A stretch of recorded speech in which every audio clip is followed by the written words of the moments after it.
In this episode of Cannabis Conversations, we continue with part 3 of medical marijuana for first-time users. Solevo Wellness in Pittsburgh hosts this conversation with Dr. Adam Rothschild and holistic practitioner Mandi Babkes. In this episode, we discuss things every user should know as you gain experience using medical marijuana. The endocannabinoid system, theories about cannabinoid deficiency, and whether medical marijuana only treats the symptoms or can it actually be a cure for some conditions. Let's go back to Solevo Wellness on August 30th, 2018. Patrick, tell us more about the Pediatrics Program here and how that works. Sure. So we have a pediatrics department already. We see quite a bit of caregivers for children under the age of 18, but we are actually launching our formal kind of program officially sometime later next week. It will Annie Corbin, who you've met here, she has a lot of experience. She actually was she grew up here in Pennsylvania, Pittsburgh, and moved out to Colorado to help treat her daughter years ago. Because it wasn't medical marijuana wasn't legal here, so for epilepsy. So she heads that department, the pediatric department here. She's actually featured also on the video on our homepage at the bottom. We talk about her journey. She talks about her journey, and that she became the face of our pediatric program, and she has the most experience in that area. We built this place based upon our experience here. We have a sensory friendly room here for some of the children that come in. Oh, excellent. Yeah. Because you're dealing with a lot of autism. That's right. What are the most common problems that are with the pediatrics? Sure. Department? The most common conditions that we're seeing are autism and also epilepsy. And we do have a number of others, but those are by far the biggest right now. Okay. And since autism, that's not on too many states, if any, list of conditions. That's another area. Pennsylvania is very progressive. They started with 17. A lot of states start with a few, and they actually then moved up another 4. So yes. Right. So again, with that sensory-friendly room, I was talking about dim lighting, soft furniture, that type of thing. So we took the details that we know based upon our experience, and I have some of that experience in my family. I'm a caregiver for a pediatric patient here. So we all have that kind of experience. We brought it all together to create a really nice environment for. We ask these questions when caregivers, before they come in for their first appointment, and we know that they are a caregiver for certain conditions. We ask, hey, how can we accommodate you better? Are your children better? Are they going to be with you? If so, what do you need? After hours access, it will include the program. And we do that now, so parents can reach out to our specialists here as needed. Yeah. Support groups. We're going to do some support groups. As we mentioned, the big conditions, autism, epilepsy. They get complicated because you can have autism and epilepsy, and that actually is another complex situation because a medication for one may not be good for the other one. So you really have to find that right balance. Right. And we help all the parents through that and the caregivers through that. Yeah. And so, support groups, cancer as well, and all of them, and any condition. We're not going to focus on any particular ones, no matter how many are coming in for treatment. Well, that's awesome. Again, I applaud your commitment to supporting the community and having these kinds of free events and free education. Sure. Thank you. So I had pictured the third segment. We would want to talk about what do we need to know moving forward? What knowledge is going to help us move forward and have a better medical cannabis experience? And I think one thing that always seems to turn the corner when you're talking to a doctor, and again, our magazine, Dispense Magazine, is all about what questions should you and your doctor be asking each other or talking about.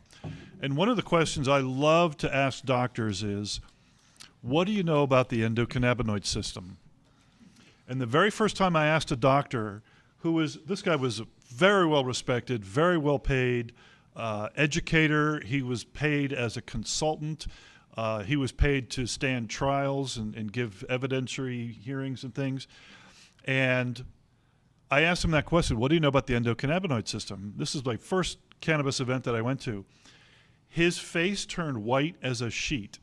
He had no answer. This is a guy who was paid to answer questions, paid a lot to answer questions. He had nothing to say. And all he could squeak out was, "They don't teach it in medical school," which is obviously the problem. So, Dr. Rothschild, give us a little 101 on the endocannabinoid system. What is the important things that we need to know about it? So, just the short answer to your question is there are no important things you need to know about the endocannabinoid system. You don't need to know anything. Is that what you said? Well, I mean, I'll answer a question more seriously in a sec. Unless you want to watch your doctor turn white as a sheet. Right. No. I'll give a quick primer in a sec. But in the way you ask the question, what do you know about the way that ibuprofen works? Right. Or your blood pressure medicine, or the opioids that you take, for example. So I mean, I personally take a more clinical and a basic science approach to medical cannabis. As such, the particular receptors and ligands that bind to those receptors don't play much of a part in my clinical thinking when I'm advising patients. That being said, what is known generally about the endocannabinoid system? Mandi touched on a little bit of this before. The endocannabinoid system. So there are two known endocannabinoid receptors. There's a CB1 receptor and the CB2 receptor. Can we pause right there and just explain what a receptor is? Okay, so a receptor is a membrane spanning protein that binds to a chemical compound from the outside of the cell and causes some type of transmission of a signal to the inside of the cell. There are many different types of receptors out there. There are acetylcholine receptors, there are dopamine receptors, there are NMDA receptors and GABA receptors. There's all different categories of drugs. There are opioid receptors of various and sundry varieties. That all different types of drugs, both drugs and natural endogenous ligands, or ligands are the molecules that bind to receptors. So with cannabis, there are two known cannabinoid receptors. You can call them endocannabinoid receptors, but they're cannabinoid receptors. There's the CB1 receptor and the CB2 receptor. The CB1 receptor is distributed in many parts of the body, primarily in the central nervous system, though. The CB2 receptor also found in many parts of the body, primarily in the immune system, though. There are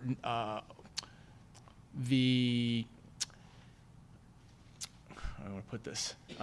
The phytocannabinoids, or let me take a step back. A cannabinoid is any type of compound that can bind to a cannabinoid receptor. So there are phytocannabinoids, THC, CBD, so on and so forth. That is plant-based. They come from a plant. Plant-based cannabinoids, Right. Correct. There are endogenous cannabinoids, meaning the cannabinoids that our bodies naturally produce to bind to these receptors. So that's big news to a lot of people, that our body actually makes cannabinoids. Right. Our body makes cannabinoids. The two that we know about, one is called anandamide, and the other one, the abbreviation is 2-AG.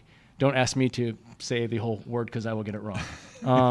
And these each bind with different affinity for the different receptors. And the anandamide was actually named after the Hindu word for bliss. Yeah. Right. Ananda. Right. There you go. So it is actually a bliss hormone. There you go.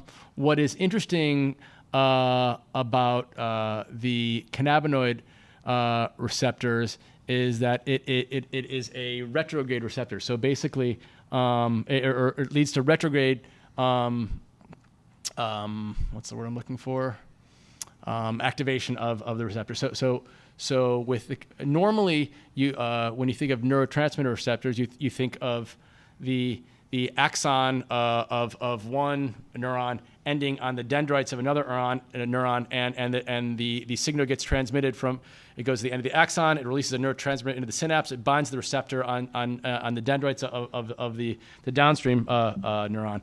The endocannabinoid system works backwards, actually, in that the receptor, the natural ligands are released from the postsynaptic terminal, from the dendrites, and goes back and basically deactivates the axon that feeds it. So, again, this is not useful from a clinical perspective. It's just kind of interesting from And a you just from cause a biology bunch of perspective. eyes to glaze over too. Yeah, but that's- exactly. A Well, lot of people catch it on You asked me what I knew, so I'm telling you what I know. I didn't. It's not what you guys want to know, but it's what I know. So, and I might be getting it wrong. Well, actually, the short answer I heard was what you need to know about the endocannabinoid system is you have one. Right. That's about all you need to know.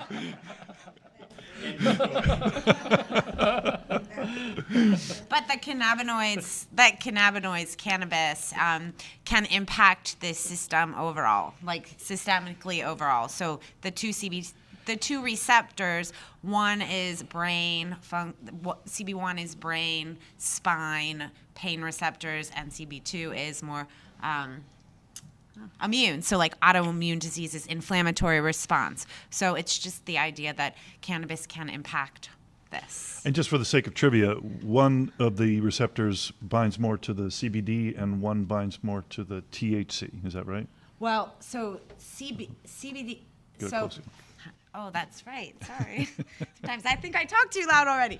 So CBD actually doesn't bind to the receptors, but so THC binds directly to the receptors, but CBD actually inhibits the enzymes that break down that break down the receptors, that break down the anandamide. So it inhibits that. So that's what the CBD does. So it can. Yes. Yeah. Did you just say yes? I'll just say yes. No, but Nobody's gonna know. no, but that is it is CBD does not bind to any receptors, but it assists and inhibits the breakdown of the anandamide, which is here we got it. I practiced it, which is the number one number one receptor, like the number one CBD receptor. So that's what the CBD does. It inhibits the breakdown of, but it does not bind actually. So. Okay. Well, one of the things that we touched on a little bit, but I think it's important as people think about That's right, though. moving forward with your treatment using medical cannabis is the whole issue of dosing and how long do I have to take this and all that sort of thing. So let me ask a question that probably I already know the answer, but is there ever a sense that you could be cured? Like you can stop using the CBDs or with the medical cannabis? You can see them jumping up on to want to answer that question. So Well, I we think have to be careful about the word cure. Right, I know. exactly. Yeah. But I think if we look at it as, not just a Band-Aid and not just taking care of symptoms, because that isn't the purpose of cannabis. That isn't the purpose of this. Good The point. purpose is to actually nourish, turn on, heal, activate those engines. I'm talking about activate the receptors. I don't necessarily agree with that. You but don't? yeah. Okay. Oh, good. Let's get some disagreement. Well, there we go. So I'm not saying it will heal, entirely but too it can agreeable. definitely. It can definitely. Yeah, we can't say anything will really heal. I mean, even your pharmaceutical drugs can't say that they heal. Which they don't. But anyway. But I like the idea. Some of them do. But I like the. Really? Let me know next time you get a urinary tract infection That's true. or chlamydia. That's true. But I'm more focused on the ones that that someone needs to take every single day for the rest of your life to manage your high blood pressure that could cause. I get it. I'm not discounting all pharmaceuticals. There are purposeful ones. So anyway, you go ahead, take Yeah, mine. your turn. Let's make fun of you. I can't resist. Believe me, I have taken some pharmaceutical drugs in my life. So So what was the part you disagreed with? What she said? So as far as healing, I mean, I think that I like I love the idea that cannabis can heal. I want that to be true, just like I want it to be able to cure cancer. And that's because we're not just treating symptoms; we're actually getting to the root cause of the problem. Right. So for example, I mean, now there is a hypothesis out there for fibromyalgia. Fibromyalgia is a disease that nobody really understands. There is a hypothesis floating around out there right now that suggests that fibromyalgia may be caused by an endocannabinoid deficiency, which may be why cannabis is oftentimes effective at treating fibromyalgia. And it's a hypothesis, but in that case, you could argue that cannabis is healing. I mean, in a way, fibromyalgia. But I think that the way the patients, at least a lot of the patients that I deal with, they are looking. They see it as a way of relieving their symptoms. I mean, majority of patients come in for something pain related. They find that it helps them with their pain. That's great. But when they're using cannabis, their pain is oftentimes improved. But then when they are not using cannabis, their pain comes back. Or with PTSD, for example, patients with PTSD find that they can help quiet the turmoil in their minds by using cannabis. Does the cannabis itself cure the PTSD? No, I wish it did. There are other things that can help cure the PTSD, or at least help with it, like psychotherapy and so on and so forth. Right. So it's maybe this is a different model between a traditional model versus an alternative model, sort of a alternative medicine model. And I think PTSD is definitely associated with more psychological, emotional traumas that are put back there. A urinary tract infection is, something a little different than that, Even cancer, I think, again, everybody's body, I believe that we can upregulate a body to heal. I truly do believe that. So, each person's different. The regime and the path and the journey to get to that point could be a little bit longer, but I do believe that we can reverse and we can support. That's me. That's my, my approach. And I think it takes a lot of effort, and it takes participation and belief, and it takes multifaceted ways of healing. So I don't think there's a silver bullet, and I don't think that just cannabis can heal cancer, PTSD. I think there's multifaceted, and I think that people just have to recognize that. Most people want a quick fix, but there's no quick fix for anything in this life, really. So. And I want to expand on what you just talked about, Dr. Rothschild, is that that thinking that fibromyalgia might be a damaged endocannabinoid system. Is epilepsy now pretty much thought of as a damaged system? Did I hear that correctly recently? Not as it's another operating theory system. I have not heard that. Okay. So it may be something I just haven't heard yet. But the term cannabinoid deficiency syndrome is an actual term that some doctors are using now, yes? I haven't heard it yet, but again, they don't teach this stuff in medical school. Not even in Colorado. Not even in Colorado. Yeah. Is that where you went to medical school? No, but that was a cannabis joke. Yeah. That was a cannabis. All right, this is getting out of control. You can just become a doctor if you're from Colorado. Does anybody else have any questions? Anything you'd like to ask about? Okay. Yep.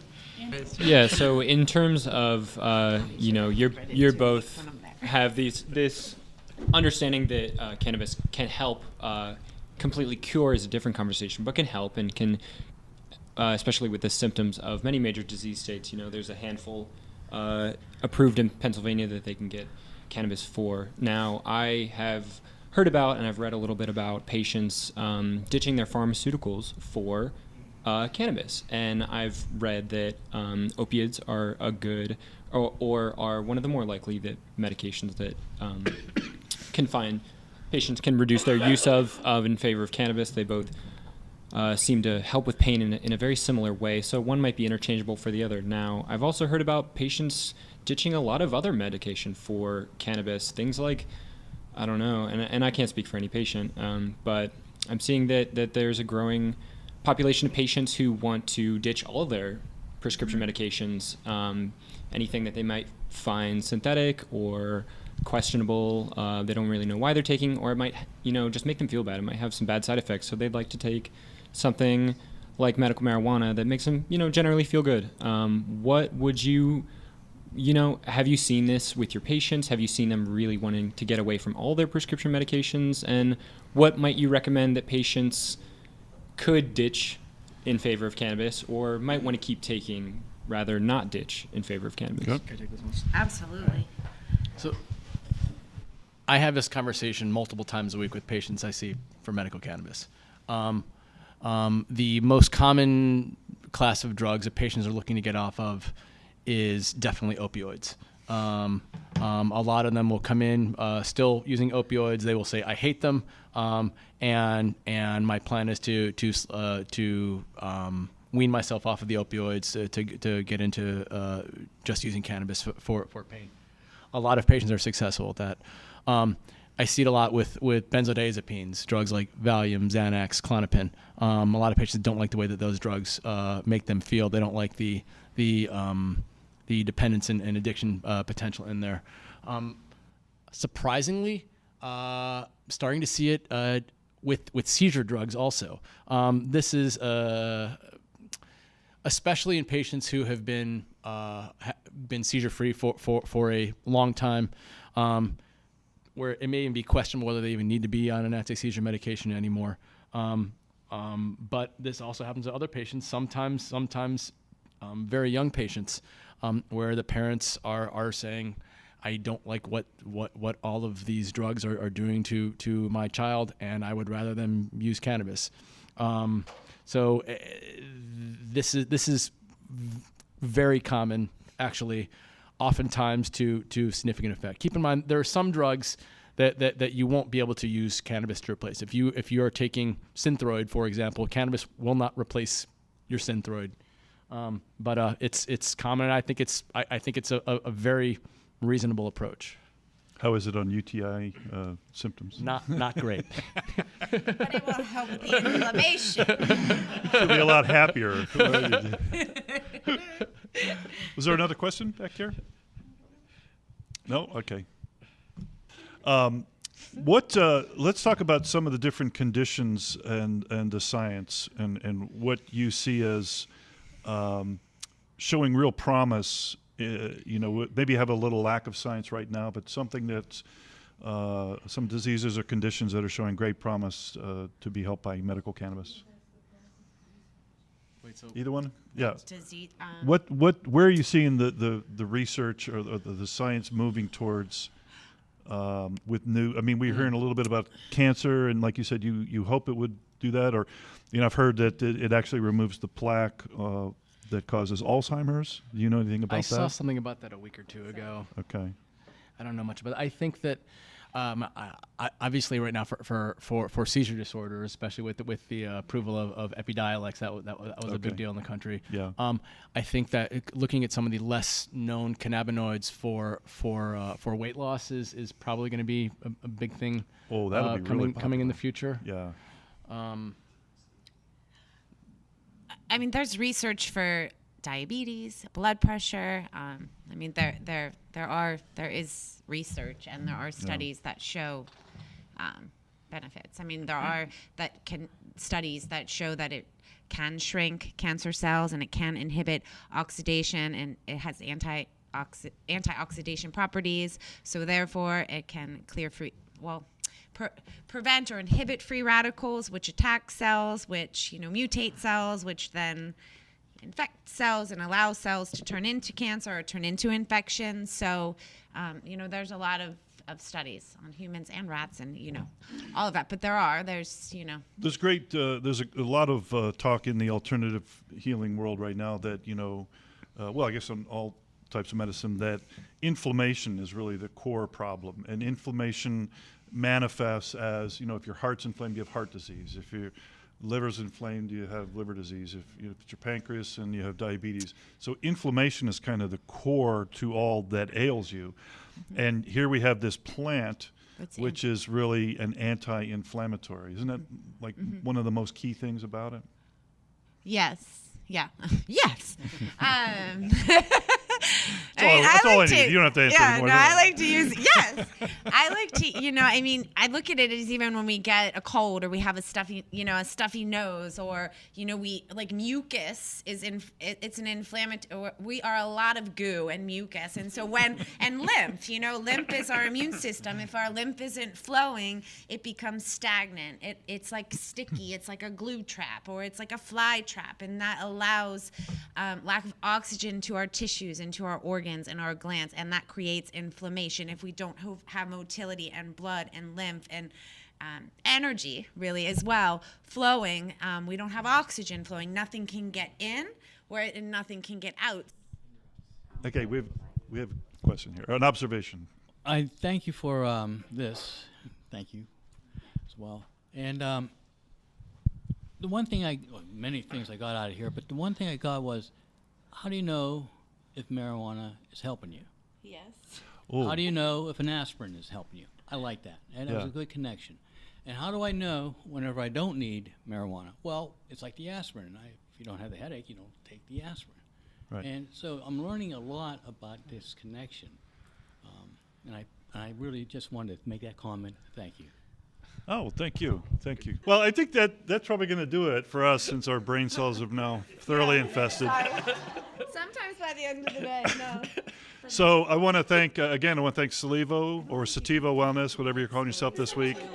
It's been a great host. And let's get a round of applause for our two panelists, Dr. Rothschild and Mandi Babkes. And a reminder that we'll be back here on September 24th with Dr. Metcalf and Dan Johnson, a medical doctor and a medical Qigong doctor. So this is going to be really exciting, talking about pain and addiction. So thank you. Thank you, everybody. That will do it for part 3 of medical marijuana for first-time users. Join us again on the next episode of the Dispense Magazine podcast. Thanks for listening.